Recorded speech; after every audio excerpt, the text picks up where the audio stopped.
Okay, we're talking about the episode Yesteryear. That episode also focused on euthanasia. For the pet, Sailot. That was never a problem. It was always in the story. It was always how the Sailot dies, that he is given a shot essentially by the healer and he quietly dies with dignity. Um, NBC was a little nervous about that.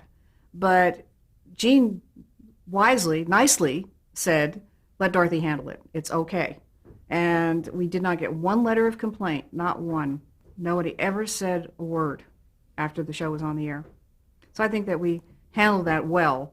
In the context of science fiction, it's just one more thing we got away with, if you will. On the other hand, it was also a message of, you should treat your pets with the same dignity and caring for their pain and their suffering that you do for your relatives, your loved ones.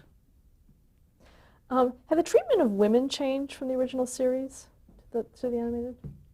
Uh, yes and no. I think we're a little more advanced on how we treated the ladies.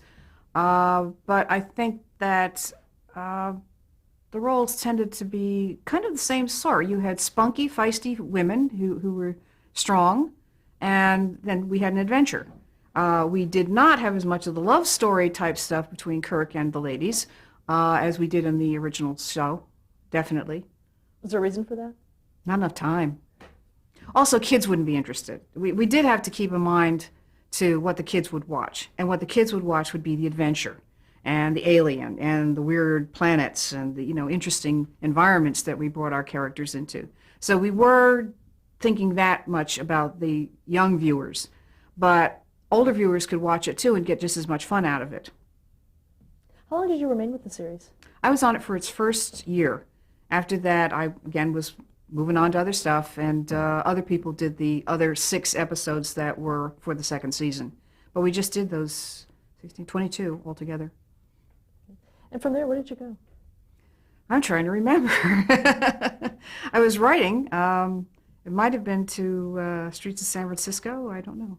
I heard that you were a story editor on The Sixth Sense. Oh gosh, that was such a short time.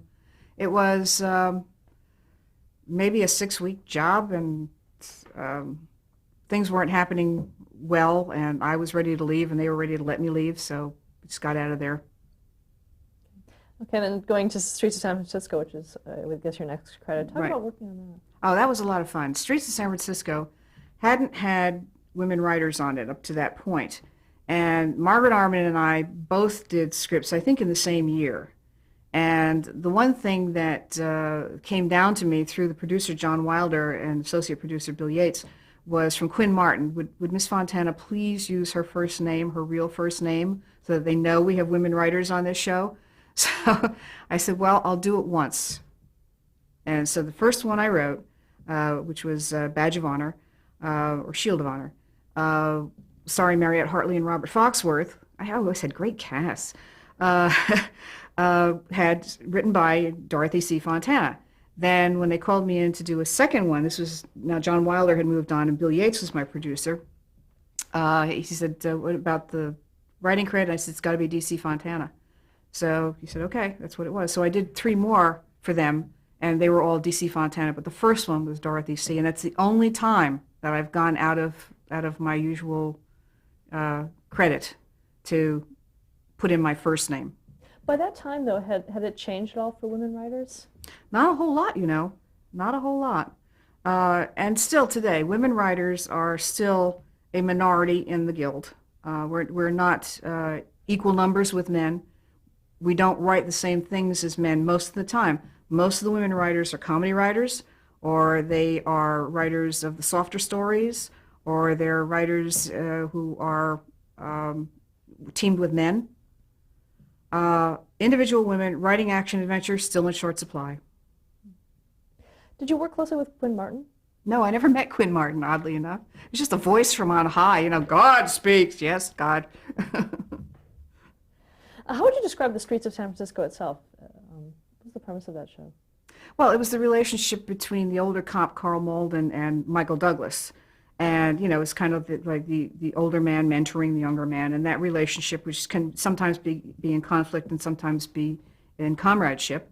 They worked well, the actors worked well together. They were fine. The second show I wrote for them, I had to take Michael Douglas out.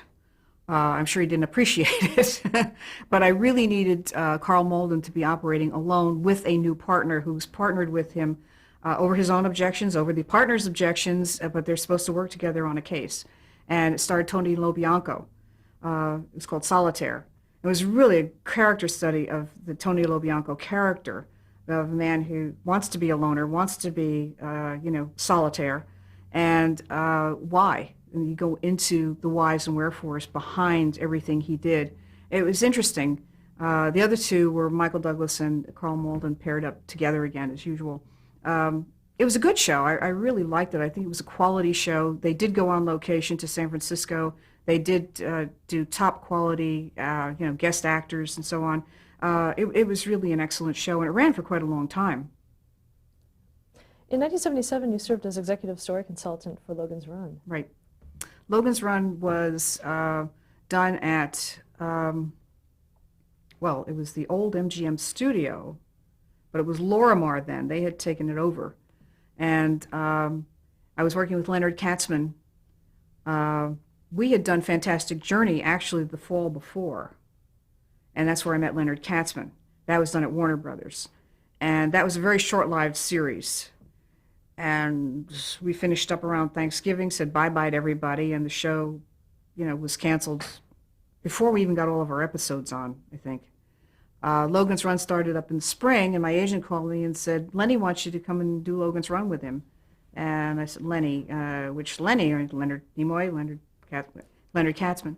So I went down to old MGM, now New Lorimar, and we talked about it, and they hired me on as the story consultant. And what did you do on that show? Same as always, working a lot with writers, doing a lot of writing.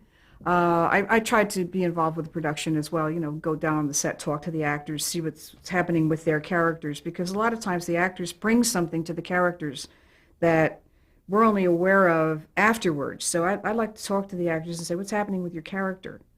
And sometimes they would give us some very nice insights and that we could use in the next script, so that we could hone in the scripts we had in work. So it was always, an exercise for me, A, in diplomacy, and B, in furthering the characters of our show by going down and talking to the writers. I never disturbed them while they were rehearsing or when they were doing something else, but if I could catch them alone and take 5 minutes at a time, 10 minutes at a time, and they were usually happy to talk, I could find out something that would help the show. Did you have to follow closely with the film? No. We had elements of it, and then we decided to go away from it. We got them out and away from the city, and of course that allowed a lot of range of stories we could tell once we were away from the city. In later episodes, I brought them back to the city in one called Carousel, but that was the only time we went back to the city. We were free of that council. We just had one Sandman, obsessively following the Logan and the girl. That would have been Francis. And, we just got out and around and did a lot of location work and did some good stories. We had some good writers on that show. And how long did you work on it? It's just a year. That was all we had. And Logan was moved around a lot. It started on Monday, I think, at 8:30, right in conflict with the football game. Then it was moved to a Wednesday, and then I think it was moved finally to a Thursday. But all you got was maybe one little ad and TV guide to let people know we were moving. So your audience is always trying to find you. It is, in fact, one way networks kill shows, is move them and don't let anybody know about it. Do you think that was intentional? Might have been. Certainly didn't help the show any. Let's talk about The Land of the Lost. You did an episode for that. Yeah, that was fun. I was working for David Gerald. And the show that I did was, again, it was a harking back. It was a little time travel-y kind of thing where Holly, the young girl, Holly's future self comes back to talk to her and give her some guidelines as to how she can, sort out her life and save this current situation. So it was kind of an odd, trippy little thing, but it was cute. And I have never seen that episode. There are a few I've never seen, and that's one of them. The $6 Million Man. I did two of those. Did Straight On Till Morning, and what was the first one? I know it. Athena 1, Flight of Athena 1. And the first one was another writer had worked on the concept that they wanted to do, which was basically woman astronaut.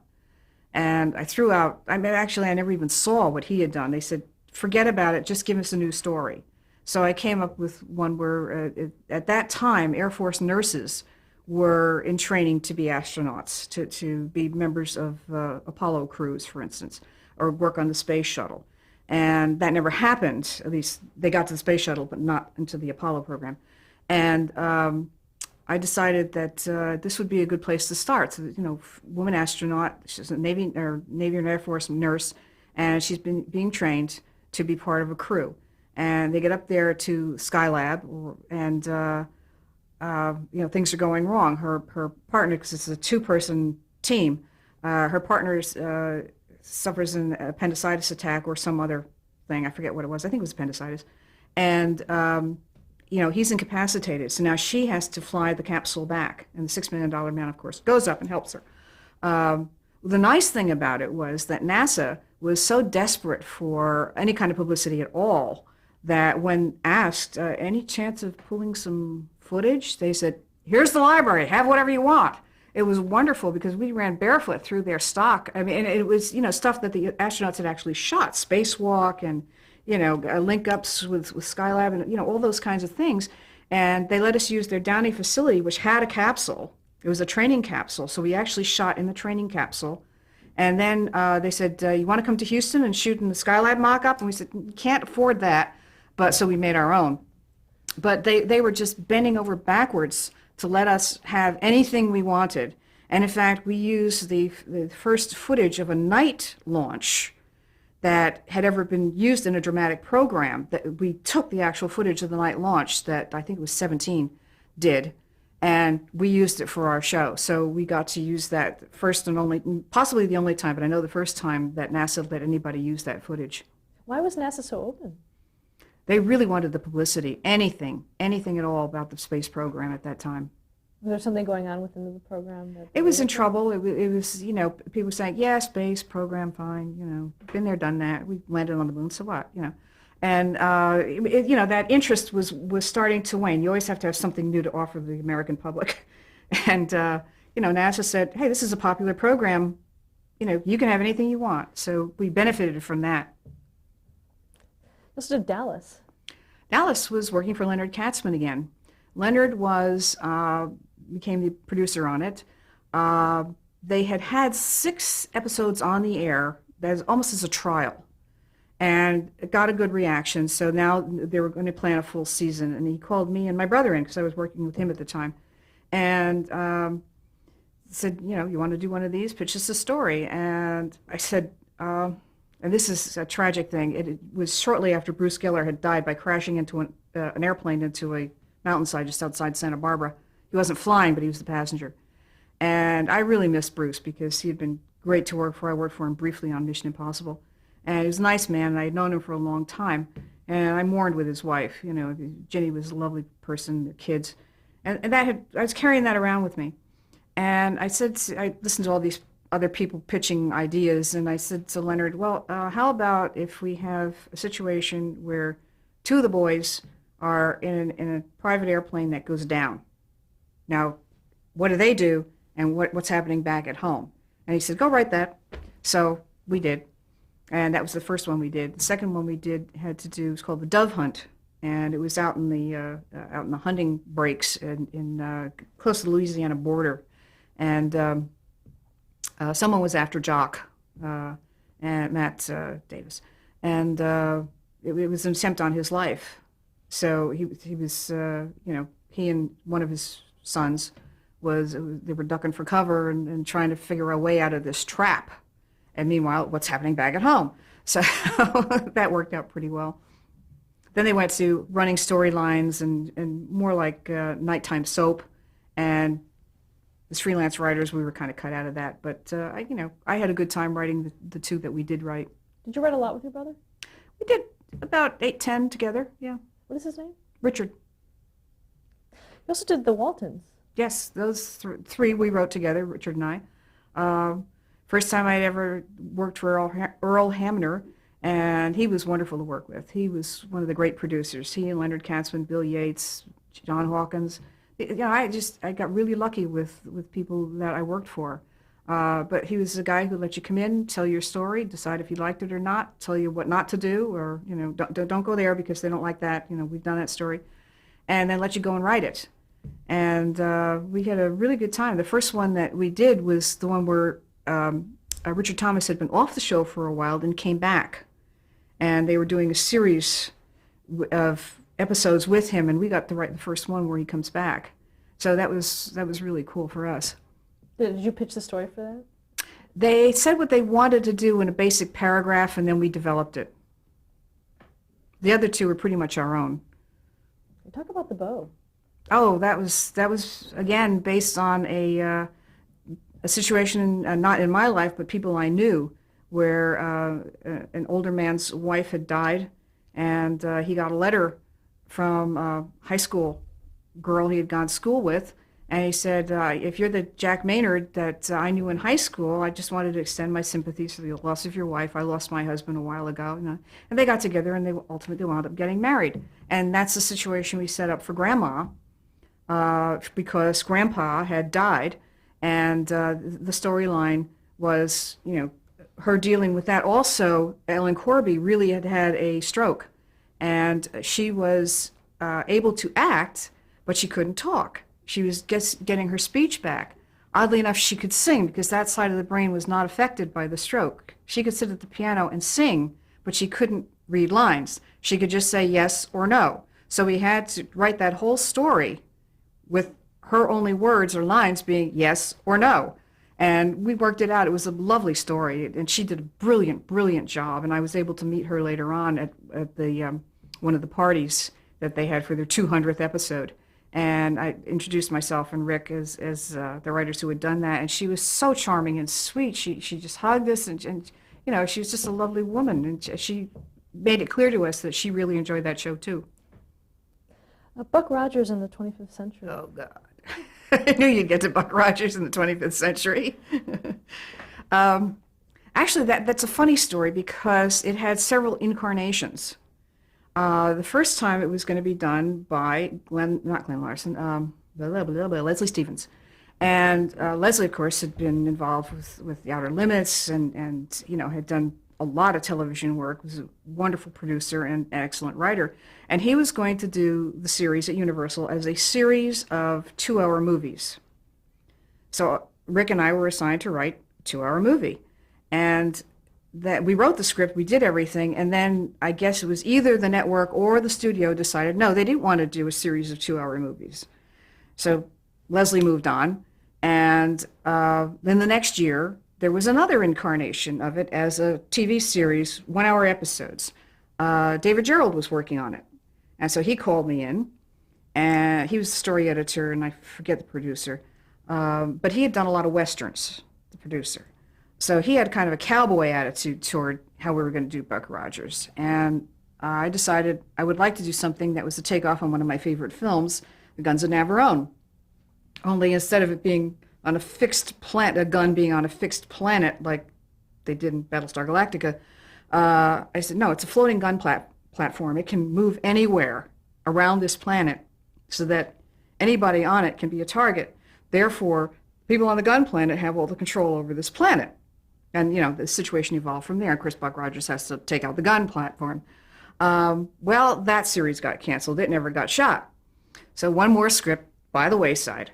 Then came the incarnation that you know about, starring Gil Gerard and Aaron Gray. And that one, Rick and I went in to pitch an idea, and it was basically a kind of, the men are off fighting a war, and all who's left home to defend this planet is the women and the young boys and the old men. So the women have put up this fierce facade, this daunting announcement that you don't want to come to this planet, don't land on the planet, you'll be you'll be shot out of space, etc. And of course, once Buck Rogers gets in there, he finds the situation, and then of course somebody's going to attack the planet, and he has to rally the women, the old men, and the young boys. And that somehow evolved into the Planet of Amazon Women. So we left our names on it, but it was never one of my favorite episodes. Let's move on to 1987, where you became involved in Star Trek: The Next Generation. Right. How did that come about for you? I had gone to dinner with Gene and Majel Roddenberry, and Gene broached the subject of possibly doing another Star Trek. Now, there had been some rumbles about it earlier, and it didn't happen. Had you been involved with the films at all? No, never was asked. And I said, well, what's going to happen this time? I mean, there were the so-called Star Trek: The Lost Episodes, where I think half a dozen scripts had been written, and I wasn't asked on that either. Somebody else was producing it. And Gene said, well, this time we're going to do it. I'm going to produce it. So, okay. So Bob Justman got involved. David Gerrold got involved first. And then Gene came to me and said, do you want to write the pilot script? And I said, sure. If you don't want to write it, I'll write it. And that became Encounter at Farpoint, which was bouncing around between, is it 90 minutes? Is it going to be an hour? And an hour of old stuff, harking back to the original, like a documentary going back to the original series? Is it going to be a 2-hour movie? And I never knew quite what to write, so I finally wound up writing a 90-minute script that I said, okay, we can go either way. This can be cut down or it can be expanded out, whichever way you want to go with it. I did my first draft. I never saw the script again. Gene Roddenberry took it over and rewrote it, put in all that Q stuff, if you know the script, and I split credit with him. Well, talk about what you had to work with going into that first script in terms of the characters and the universe. David Gerrold wrote the Bible, really, and developed the characters. I contributed the woman engineer. I really wanted to see a woman engineer on the show who didn't have an accent. And, she went by the wayside a couple of episodes in, and we wound up with an Irish engineering officer. No offense to Colm Meaney, he's very good, but, it wasn't what I had wanted. So we didn't know who the characters were going to evolve into. We knew that Patrick Stewart was very much in the running.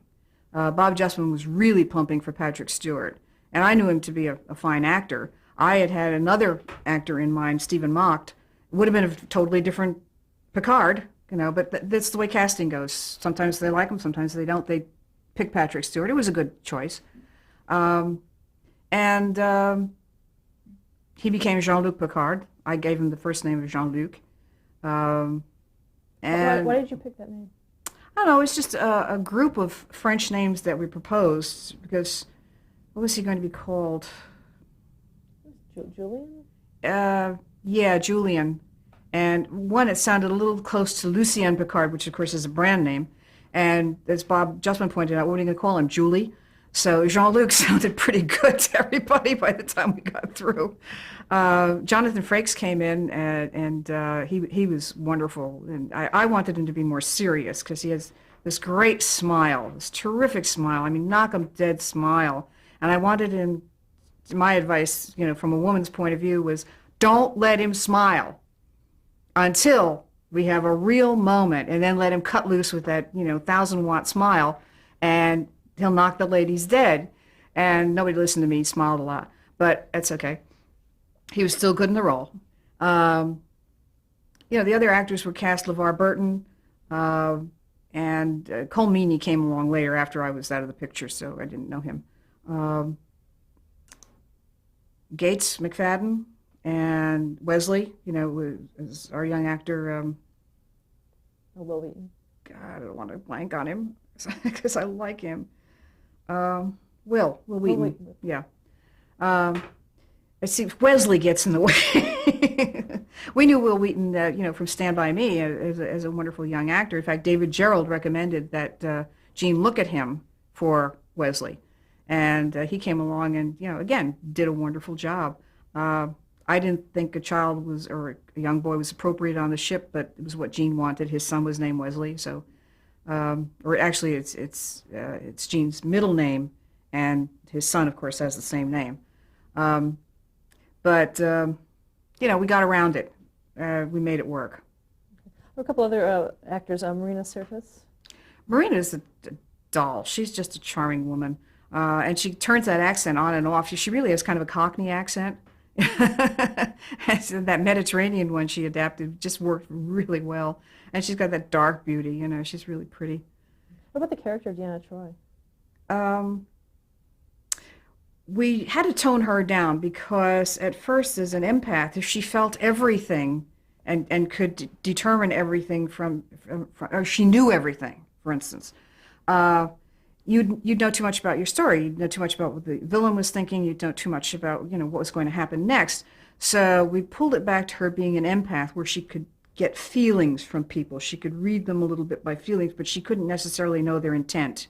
And that helped, I think, her character, because otherwise she would have been all-knowing, all-seeing, and that's too easy. You can't do it. With LeVar Burton's eyes, it was the same thing. If you gave him the eyepiece whereby he could see through technology, if you will, at first it was like, well, he can see around corners. They said, no, he can't see around corners. I mean, you know, there were several of us were saying that, because if he could, again, you're throwing away story. He would know too much. So it was just that he could see with the use of this technological device. There were a couple of things like that we all had to look at and, you know, wrangle over with one another. And when I say all of us, it was David, Gerald, it was Bob Justman, it was me, it was Eddie Milkus, who was on the show as a producer, it was Gene, and we just kind of push and tug at it till we found out something that would work for the show and not cripple it. A few more actors. Michael Dorn. Oh, Michael's wonderful. He's so different out of that makeup. You know, he's this big, warm, wonderful guy, very funny, and you know when he's Worf, it's like. Now, talk about the character of Worf. Worf evolved. He was supposed to be the token Klingon there for a while. You know, you have the enemy in your midst, but then he becomes so much more than that as a character. He evolved so well. You know, I mean, at first that was what he was. He was the security guy, and you know, and he was a Klingon. But then as you got into what Klingon meant to him, and you know, all of these things, you opened up the character, and you got a lot more mileage out of him than would have first been thought. Oh, Brent Spiner.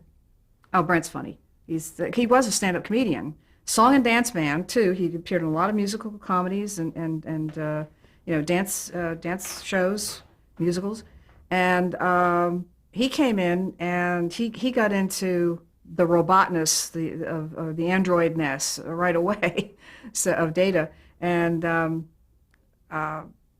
you know, it's hard to wear that makeup because it's the eyes, it's the makeup all over your skin, which has kind of a golden glow, and that's not good for your skin. It's not good for the pores in your body.